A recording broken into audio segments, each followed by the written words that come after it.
Well, let's kick it off. Welcome to the podcast, Maya Kommineni. Thanks so much for coming today. We're so excited to have you. Thank you for having me. I'm excited to be here. Okay, so we'll jump right in. For those that don't know you at all, tell us a little bit about you as a person, who you are, what your career is, all that good stuff.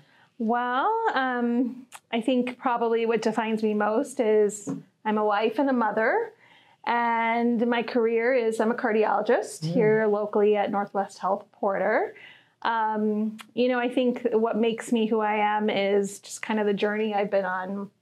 My parents are immigrants from India and came here for graduate school way back when in the probably late 60s to early 70s and started a life here and had my sister and I. So we're really privileged to be what I consider first generation Americans. Yeah. And, really the thing that strikes me the most, and I've been to all the continents, multiple countries, this really is, we're really fortunate to be Americans. And, I think that plus listening to my parents' journey defines me, who I am. Yeah, definitely. And if you talk about your parents' journey, what are some kind of notes that you learned about that journey that stick with you the most?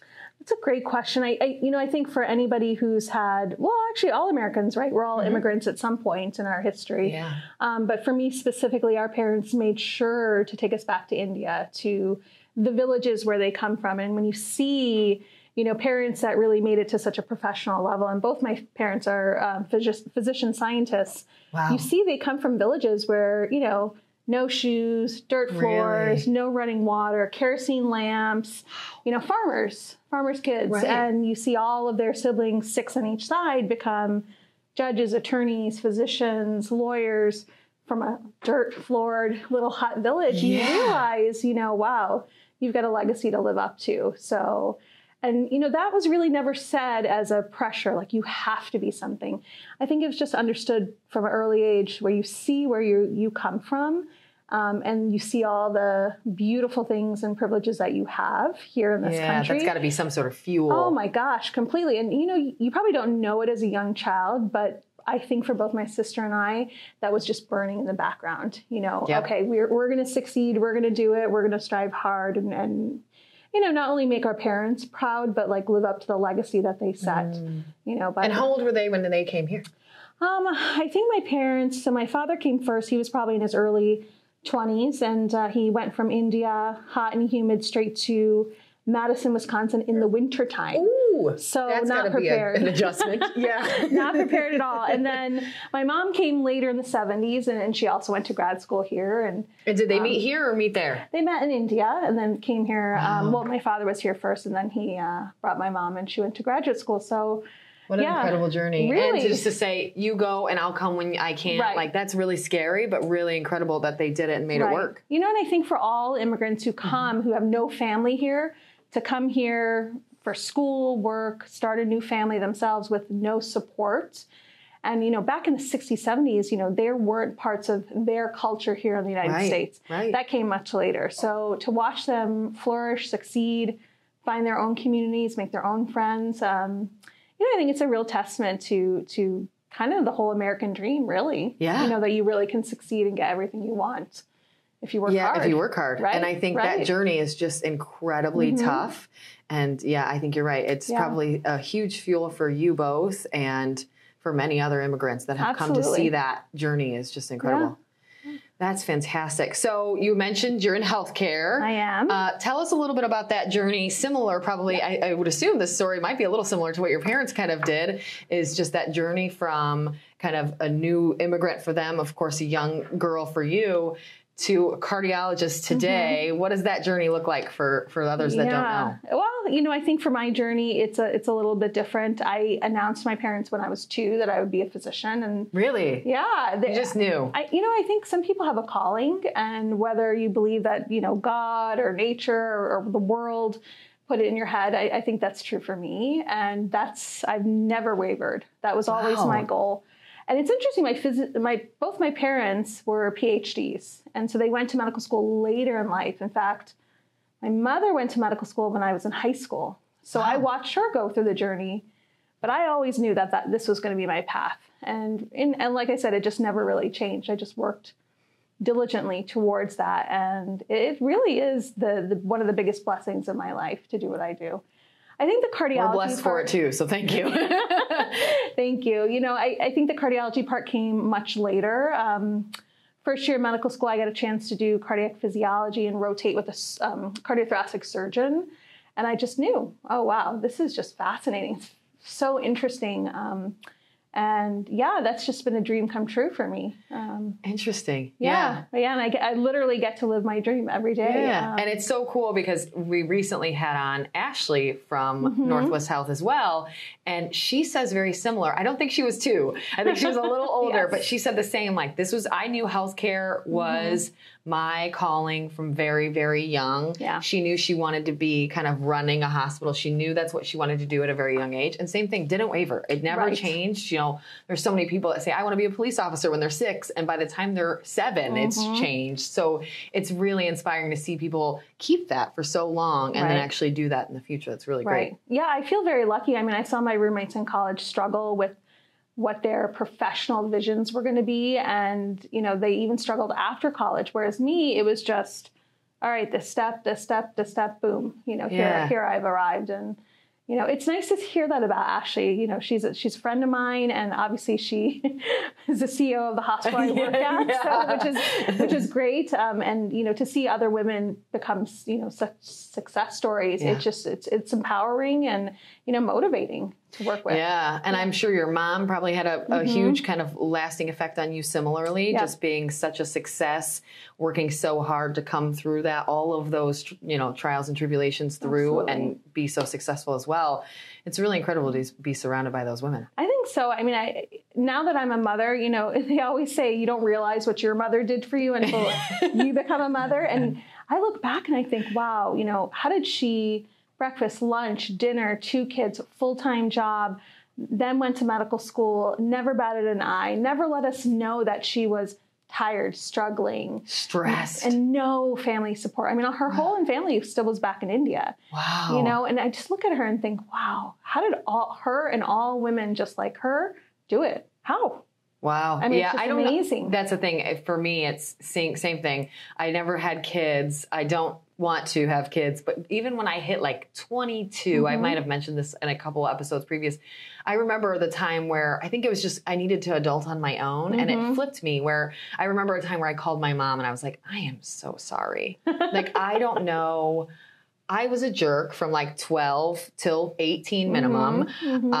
You were awesome. I don't know how you didn't kill me, but thank you. And I think it is, you just kind of earn that respect when you finally are an adult and you can see the other side of it and you know what it means. Absolutely. And you're right. You feel a little bad. Yeah. You feel a little bad for what we put them through. Yeah, slamming the door to my bedroom or whatever it was. Yeah. Absolutely. Yeah. So you mentioned becoming a mom and that you're a mom and a wife. Tell us a little bit about your kind of home life, kid, husband. How is that from newborn baby to marriage all the way to today? Yeah, it's a journey, I would say. Yeah, it's a journey. How old?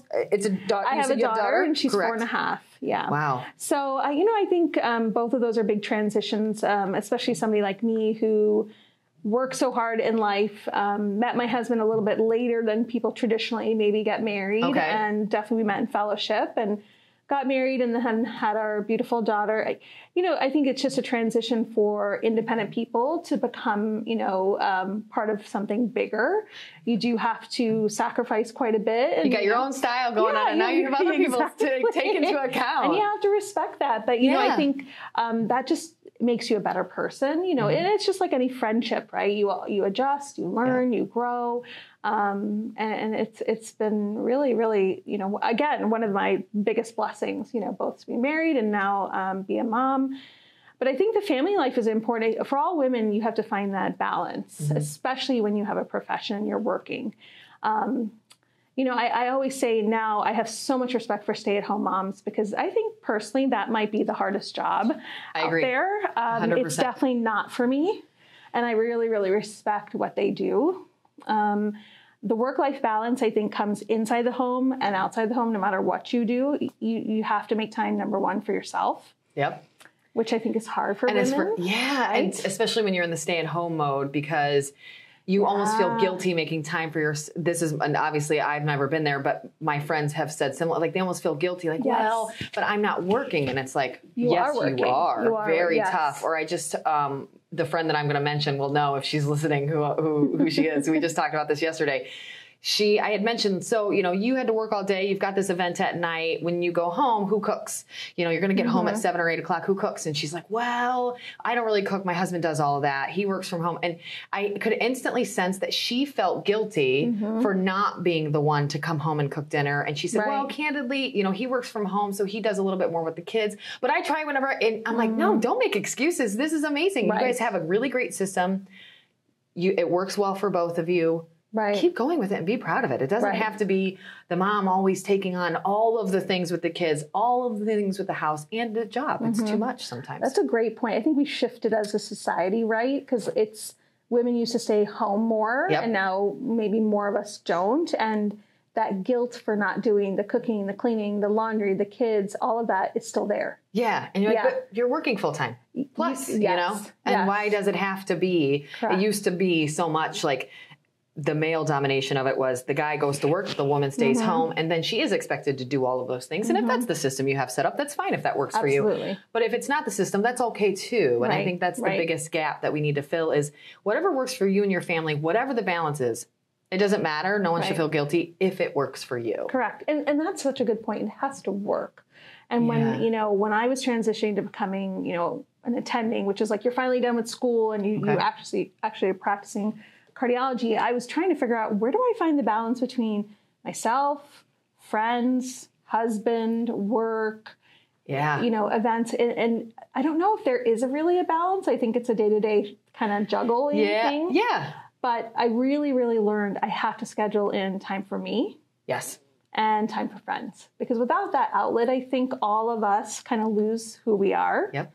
Because then you just become a mom only, or you just become a wife only, or it's like mom, wife, worker, mom, wife, employee, whatever that looks like. And you've got to have your own space in there somewhere. That's not anyone else's. It's not your daughter's. It's not your work's. It's yours. Yeah. I agree. Yeah. That's where I think most people, especially career-based women, can improve ourselves the most is do a little something for yourself and follow that with not feeling bad about it. I think that's key. The guilt is something we all struggle with, you know? Yeah. Yeah, absolutely. So you mentioned it. I'll bring it up more. This is one I love to bring up because I think you said it right. I always like to bring up work-life balance. I agree with you. I don't know if there's a balance, and if there is a balance, I don't honestly know that it's 50-50 almost ever. Right. Tell me your thoughts on that. What do you do to kind of feel like you have some sort of balance, or do you not worry about it at all as long as it works? Yeah, this is the age-old question, it really is. Work-life balance. For me, it really became evident that I needed to do something is when I had a child. Because all of a sudden it wasn't just like, hey, I can go to the trainer and come home at 6 or 7 and nobody cares. Right. Right. So now there's somebody fully dependent on me. And what I did is I cut my work hours back. Okay. I made limitations at work for, I am going to work 100%, full at it between 8 and 3:45. Great. But once the clock turns 4, I'm heading home. And then I switch into that role, and then, more recently I've scheduled, I want to get my nails done every 3 weeks. That's something important for me. That makes me feel good. It makes me happy. And it's a couple hours on my own. Yeah. And it sounds kind of maybe funny to some people, but you're right. It's time alone. Yeah. It's time alone. You check out.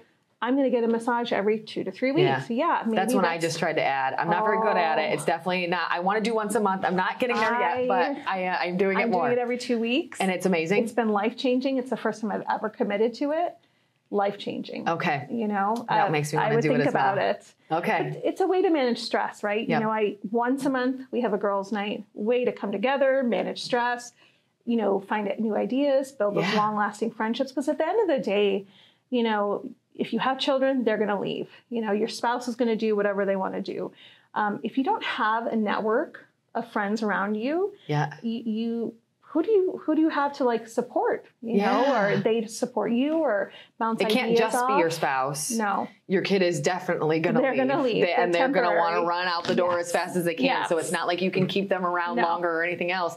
Nor should you. But you're right. That's that other side of it where you can have an outlet with your ladies or whoever your friends are. It doesn't matter, just friends. Yeah. Yeah. But I think that kind of working on all of those has created a really nice work-life balance. That's great. And forcing those almost forces the balance, which is probably really a great way to deal with it. And then allowing, you know, if you are in a relationship, allowing your partner, spouse to have their own time as well is really key. Meaning, I go to girls' night once a night. That's non-negotiable. So you go and do something. Yeah. Hey, if I'm going to girls' night once a month, you're going to go to guys' night once a month, or whatever you want that to be. It could be video games. It could be watching football. Whatever you like, just go do that at the same time or whenever you can. Right. Yeah. Right. Split that time. Absolutely. That's really smart. I like that a lot. Very important. So tell me about a woman in your life that has impacted you significantly. I know you mentioned your mom, so that's okay if that's the answer too. But tell me who that person would be and why. You know, I think there's two people. One, obviously, is going to be my mom, having the biggest impact on my life. And, you know, that's probably self-evident just in the journey that she went on and raising children, you know, shifting to one profession to another. And really, you know, who she is now. It's just a testament to living a really healthy life, a clean life, and she's in her 70s, and I've never seen somebody so healthy before. You know, so that's for sure somebody. The second person, she probably doesn't even know that she impacted my life, but it was during medical school. The only female cardiology fellow, and I was at University of North Carolina in Chapel Hill, so it was probably 20 men training, which is very classic for cardiology, and you know that going in. And, you know, I remember her name is Kim, and she dominated the fellow. She was the best. And I remember her saving somebody's life as this person was crashing. Nobody else was doing anything. And she was wearing this pretty dress and heels and came from clinic, and then boom, the next thing you know, she saved this person's life. And I won't go into details because they're a little intense, but I stood there watching and thought, wow. She's incredible. She's incredible. And the respect that she had garnered by her very sweet, very nice, you know, and then, very respectful. Like a light switch, probably just work mode immediately saved this person. Went to action and then walked away like nothing happened and didn't need to take any accolades.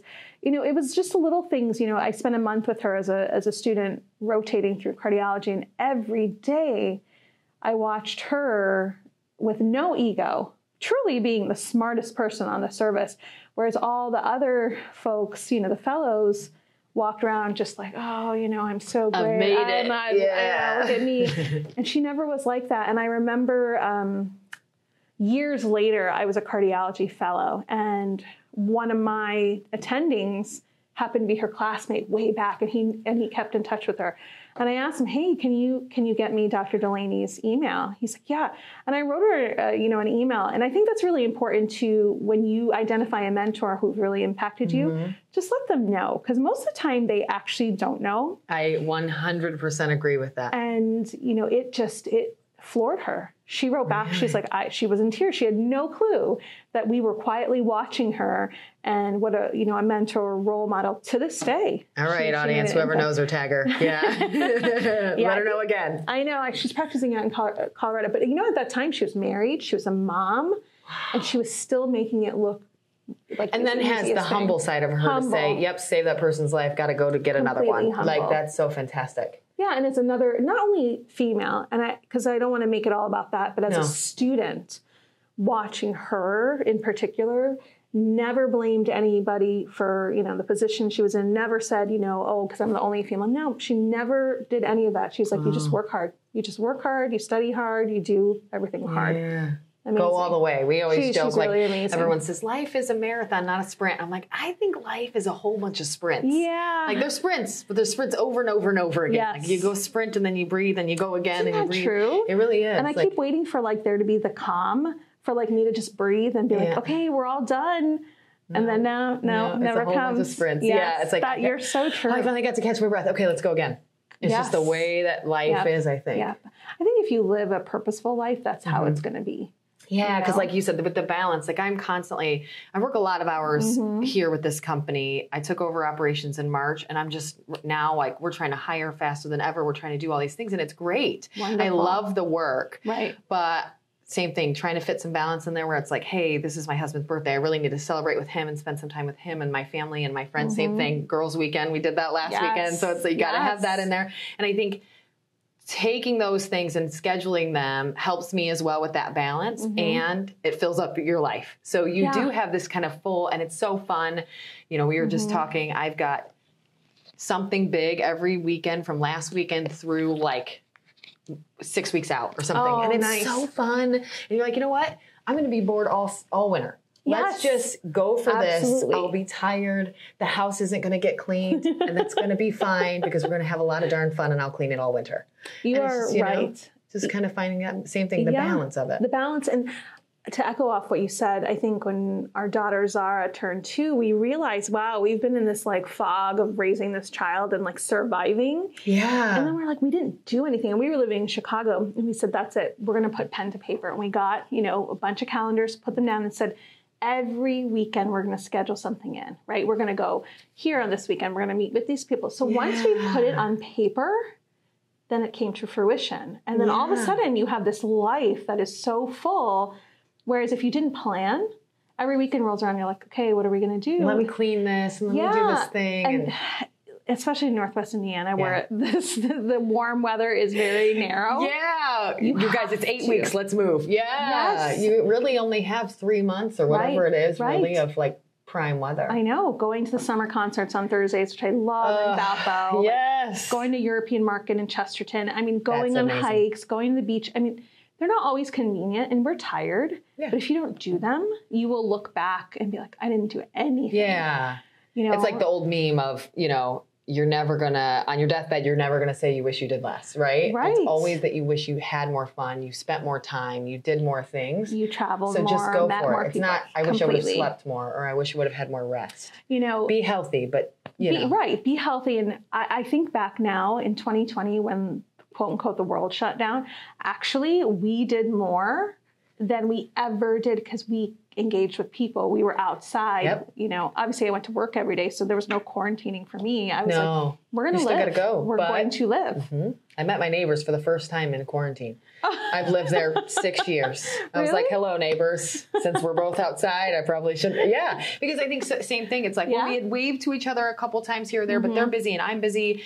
And when I see them, they're pulling in their driveway and all, you know, like, to find time to both be like outside in our yards to go say hello was so rare. And so and we're running and we're sprint. And I think the quarantine just, we worked from home for quite some time. And I think it just slowed us down for a minute and let us breathe and say, okay, you're not going to all the places right now, but what can you do? Same thing. Yeah, we'd be more purposeful about what we did. Right. And then we discovered a whole world outside, especially in Indiana. Yeah. I mean, there's so much to do. This is a beautiful area to live. People have no clue. I agree. Who don't live here. I'm like, what are you kidding me? We were every weekend we were out somewhere. Yep. Even in the winter, we had a lot of fun doing just interesting things because it was, well, what are we going to do? We can't sit in the house all day. We'll go crazy. Yeah. You got to make it work.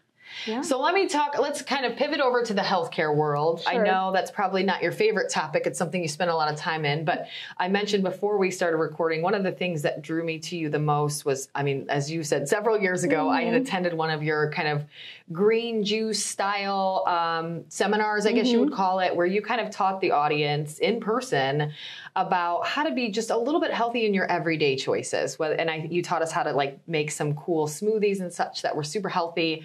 The things that maybe make those not so healthy that we don't even know, kind of how the market tricks you a little bit. Yes. And how to make them really tasty and super healthy. You have a really great kind of holistic approach to a lot of medicine. And I think you're obviously still very much a medical doctor, but you have a really, let's see what we can do for prevention and a healthy living ahead of any concerns. Right. Talk a little bit about how you got to that, what made you that kind of thinker, and kind of why you're that way. That's a great question. And it definitely is a passion of mine. Good. I love to talk about it, but it really starts with, you know, going back to my roots. So both of my parents, they grew up in poverty. So in poverty, you know, as most people who are in the same situation, you are not eating fast food, right? You are eating very basic peasant food, which actually is the healthiest food to eat. Because it's all whole. It's all whole. It comes from the earth. Yeah. I mean, they grew up as vegetarians. So coming here, you know, my mom is a vegetarian, lifelong, same with my father, and they didn't want us to struggle in this country because back in the 70s, 80s, you know, there wasn't any vegetarian food. There was no Impossible Burgers. There was nothing. So we were raised to eat meat, and both my sister and I, through high school and our health classes, we kind of were like, you know, this doesn't make sense anymore. For many reasons, both environmental, health, you know, animal, you know, husbandry, those things. So we both transitioned to being vegetarian. You know? So I've been vegetarian and honestly more plant-based for a long time. And as medical training goes on and you see the disease process, we're taught as medical doctors to focus on, oh, you have high blood pressure. Here are all the drugs that we can give you, right? Instead of taking a step behind and saying, well, how did you get there? How did you get high blood pressure? What's causing it? And can we address it? Like if you have a car, you're going to take your car for regular maintenance, right? You're going to get the oil change. You're not going to wait till your engine falls out and be like, oh. Yeah, or hey, just turn off the check engine light and it won't be on anymore. Right. Right. You don't ignore these things. You get tires, you get wiper blades, you get oil changes, things like that. So when I was going through cardiology training, I actually trained to be an interventional cardiologist. Wow. So we were putting valves in, we were putting stents in, and literally it was 2 a.m. I'll never forget it. And I was being paged for this patient who isn't doing well. And, you know, standing at the bedside, looking at this person who is young and dying. And you think, how did you get here? How did you and I get here? What took this route? Right. What happened that we took this route? And I thought, you know, I don't want to be on this side of things. I don't want to be on the side of, we're putting a stent, you know, we're saving your life. How can we go, you know, 10 years in, you know, prior and say, okay, you have all the risk factors. This is coming. Why don't you put the brakes on now? And if you could have told that person that 10 years ago, could you have changed their life? Yeah. And I think that for me was a revelation. And I actually quit interventional training to really focus more on prevention. And then actually 2 months after I finished fellowship, I went to a plant-based cardiology conference. And the head speaker was Dean Ornish, who is actually very, very famous. Him and Dr. Esselstyn, these are leading physicians, both at Cleveland Clinic, and I think Dr. Ornish has his own clinic, who really pioneered this plant-based lifestyle. Dr. Kim Williams, he's the head at Rush. He was actually at University of Chicago before I trained there. And he also said, you know, there's 2 different cardiologists, one who's read the literature and who's plant-based, and everybody else, whose basically head is stuck in the sand, because the research goes back to the 50s. That we know how to prevent diabetes, high blood pressure, coronary disease. Why are we not doing it? And the number one reason is it doesn't taste good. Yeah. Oh, well, and that's the thing is, like, if you go to whether it's meatless or not, I think a whole food diet is, especially if you're used to high processed foods, it's bland for people. It is. I try to stick very whole foods. I do eat meat, but whole foods. I was vegan for quite some time. And it's so funny. I told my husband the other day, I'm like, this lunch I made for this week, I food prep, you know, I do the whole night. I love it. Nice. Yes. And I was like, the lunch I have this week is so good. He's like, are you serious? I'm like, yeah. He's like, isn't it just rice and ground? Like I had a lean ground beef and white rice. And I was like, yeah. He's like, and it's amazing. I'm like, it's so good. Because it's simple. It's just a little seasoning here and there. Yes, and it's so fantastic. But you're right. Like I've also been trying to eat whole foods all of this year. So for me, it's, you know, we're 8 months in. And so this is very normal for me. And I don't have fast food and I haven't really eaten like that. So it's normal tasting to me. But if you do come from that high process, it's hard to make that transition if people don't like it. It's hard. I will tell you, I used to eat Big Macs. I always tell my patients this, you know what? Like, in college, sure, I ate a Big Mac. Yeah. But when you realize what goes into it and you make small changes, little by little, you will not notice it. You know, I gave up soda. I gave up this. I gave up that. And, you know, do I have soda once in a while? Yes. Do I have candy once in a while? Yes. Right. But on the general, I do what you do. I meal prep. We eat what we eat. It's very basic. Yeah. But I mean, again, my culture is Indian, so a lot of our food is plants, vegetarian. A lot of it is full of flavor. Oh my gosh, the flavors are some of my fave. But it's work, right? You have to put the work in. Yep. And especially if you're going to go kind of that exotic on the flavors, it takes a little bit more time. It takes a few more ingredients, and a lot of people don't like that. Correct. I'm the same. I like to keep it a little simple. Simple is good. Yeah. So let's pop into barriers. So you've mentioned a few early on, just as having parents that were immigrants. What are a few significant barriers kind of close to your heart that you've overcome throughout your life? Yeah, it's a challenging question when you kind of reflect on what your barriers are. I think for me, it's been the single thing that I can isolate is, you have these very lofty goals, you know where you're going. And if you set a timeline for yourself, which maybe, I think a lot of my girlfriends have done, I'm going to be in this school by this time, I'm going to be married by this time, I'm going to have, X by this time. I have found that nothing of those timelines have come true for me. No.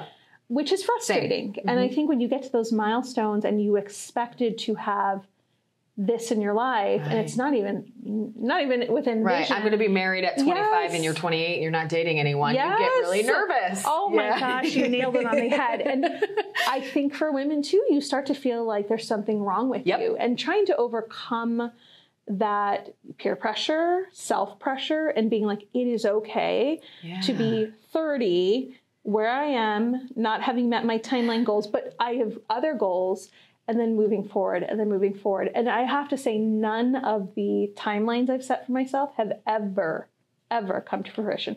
All my life goals have occurred. Which is fantastic, and probably the bigger goal anyway. That's way better.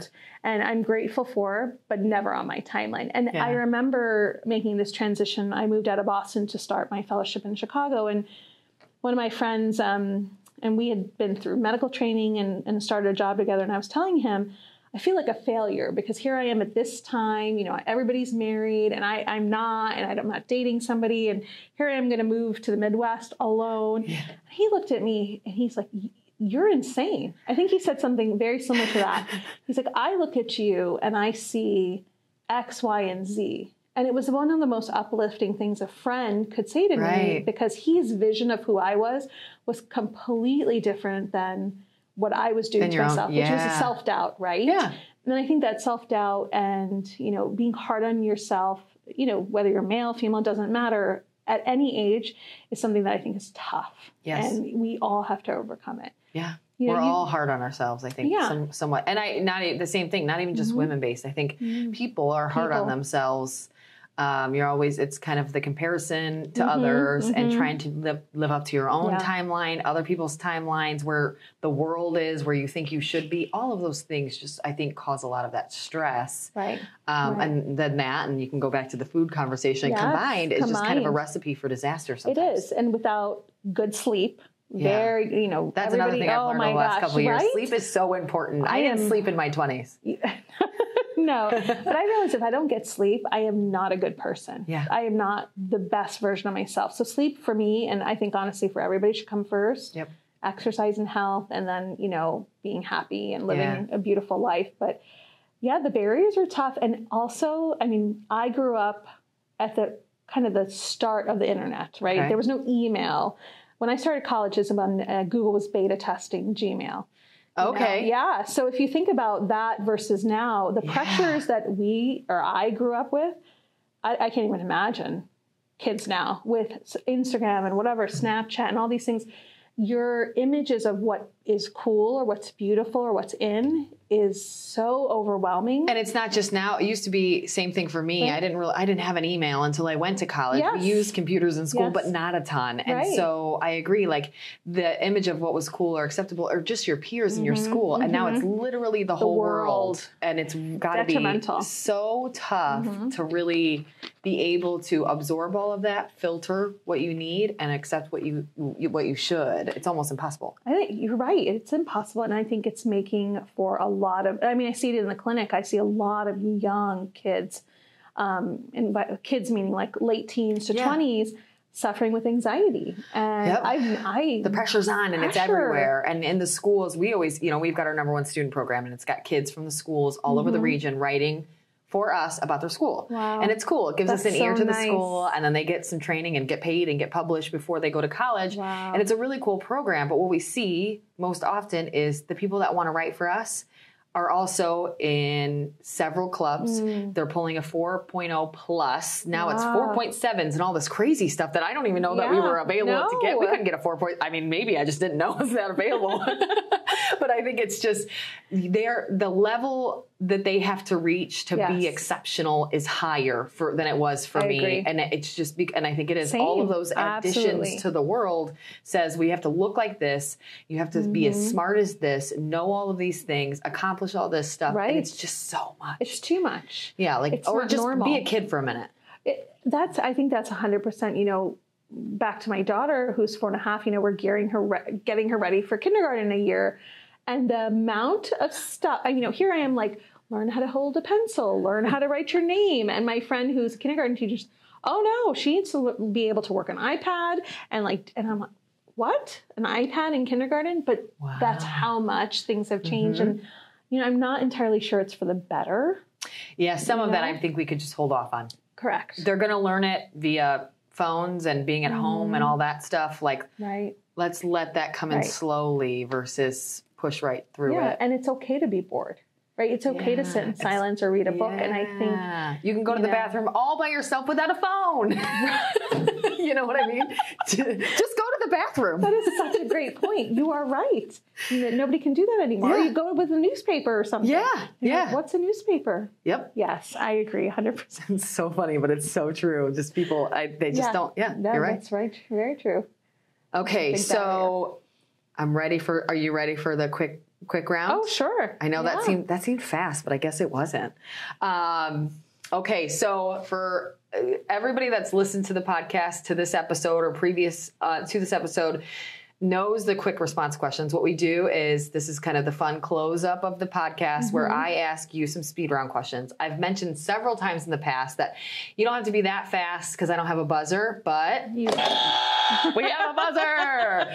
So shout out to Deanna Grimes, who's a listener and a friend of life and a friend of mine.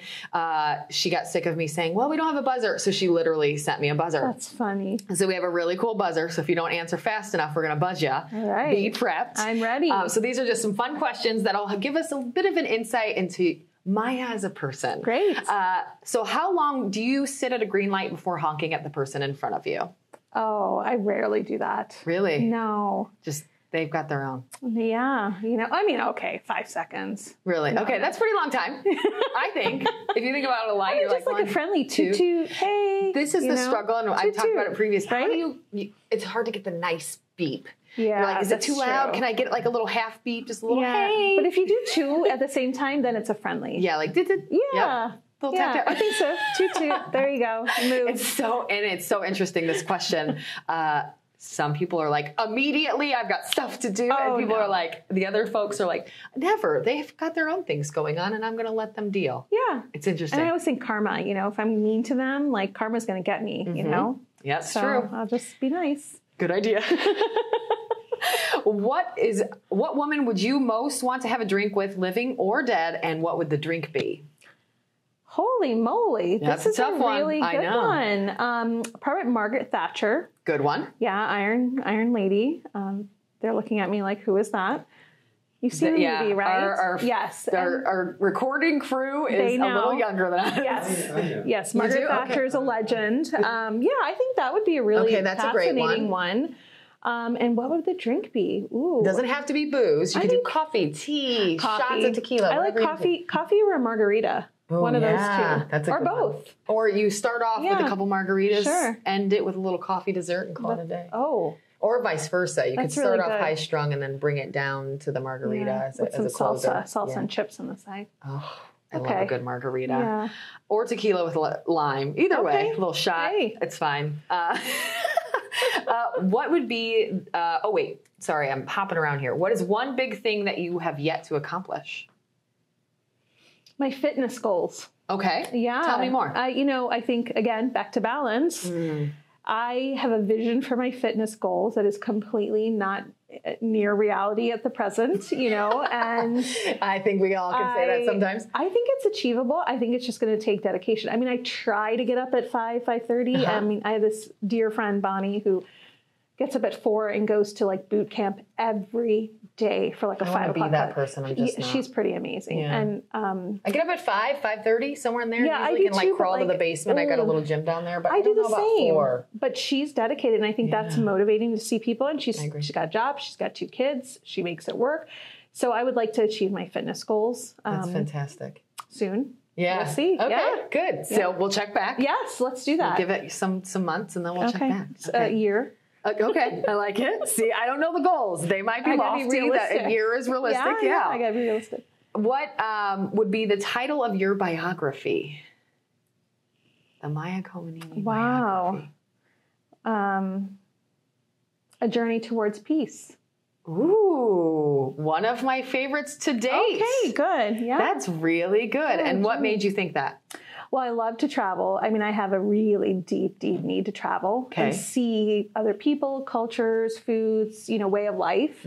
It's something that 2020 really put a damper on that. Same. But we did, local travel. Yeah. But, I think that through that journey, and especially, again, back to the roots and where I come from, it keeps you grounded. It keeps you extremely appreciative for being American and living in this country. And, it's a journey. You just kind of look towards peace, whether it's peace in your backyard, peace in your life, peace on an ocean, but inner peace, mind, family, all that stuff. It's really important. Do you have a place that this isn't on the question list, but do you have a place that you have yet to travel to that's really like top of your list? A gazillion places. Yeah. I think the top places are probably, really, really want to go to Mongolia. Ooh, that's a good one.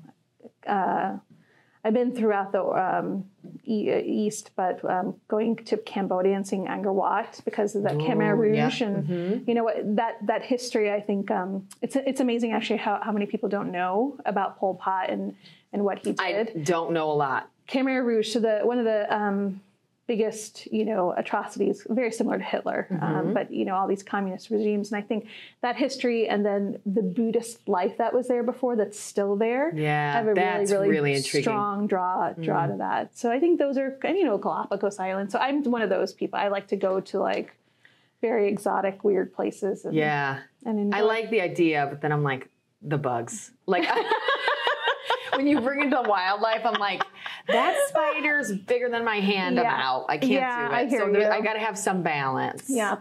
I'd really like to go to Thailand. That was one for me. Thailand's amazing. Is it? It's amazing. You have to go. My sister had an exchange student, and I just got to know him. So he had to leave early because of the pandemic. He was literally like 2019 to early 2020. Wow. But I got to know him really well, and him and his family are just incredible. And I told him, like, I'm coming to visit you, and I really think he can show me the ropes, and he's a really good kid. Where does he live? He's about 40, I forget the town. He's about 45 minutes out of Bangkok. Yeah. Okay. Yeah, and his family is, his mom's a doctor, I forget what his dad does, but they have an apartment, I think, in Thailand, so that, like, during the week they can not have to travel back and forth. Nice, like, if his mom gets stuck at work late or something, I'm like, listen, you guys can show me the ropes. You should really go. Yeah, it's a beautiful country, and the people are amazing. Really? Yes. Okay. An amazing country. I'll put it towards the top of the list. Yes, you should. Okay. Yeah, but if you go, you have to go to the Thai islands because those are beyond. Really? Yes. There's not many bugs. Okay. The beaches are unbelievable. Yeah, and it was so funny to have him with us because he was my sister's exchange student, not mine, but she lives out in the middle of nowhere. What a change. Wow. He was like, I can't Uber. Like, he was like, wait. Like, what is happening? I can't walk anywhere. I can't get a taxi. I can't do anything. It affected him. I think he learned a lot. It was very interesting for him to learn. He came in August, I think, or September 2019. And he was like, it is cold here. And we were like, what? And he's like, this is as cold as it gets all year round where I'm from. Like, I think he said it's normally like mid 80s to hundreds, somewhere in there. And it was like 75 and he had a hoodie on. And I was like, oh my gosh. And then he went through winter here and literally had to buy all of this. And he just thought it was, I don't know that he loved it very much. Being out in the country and being in the cold, I don't think were for him. But I think he got to learn some cool stuff. We got to take him to Chicago as a Christmas gift. And it was just really fun to kind of take him out. And he, photographer, he loves pictures. So he just took all these really great, incredible photos. And and it was really neat. Yeah. That's really neat. Yeah. Yeah. Okay, what's your favorite day of the week and why? I think it's definitely Friday. Okay. It's a wind down day, both at work and family, and it's movie night, and then we just kind of make plans for the weekend. I love that. Yeah. And do you have a day, like you mentioned food prepping and stuff, is that your Sunday? Is that when you do that? How do you guys work that out? It used to be Sunday. I've done a little bit less food prepping, but typically it is Sunday to get ready for the whole week. Me too. Yeah. I like Sundays for that reason, but yeah, I do like the Thursday, Fridays for the fun time. Yeah. That is true. Would you, superpowers, would you rather have invisibility or super strength, and why?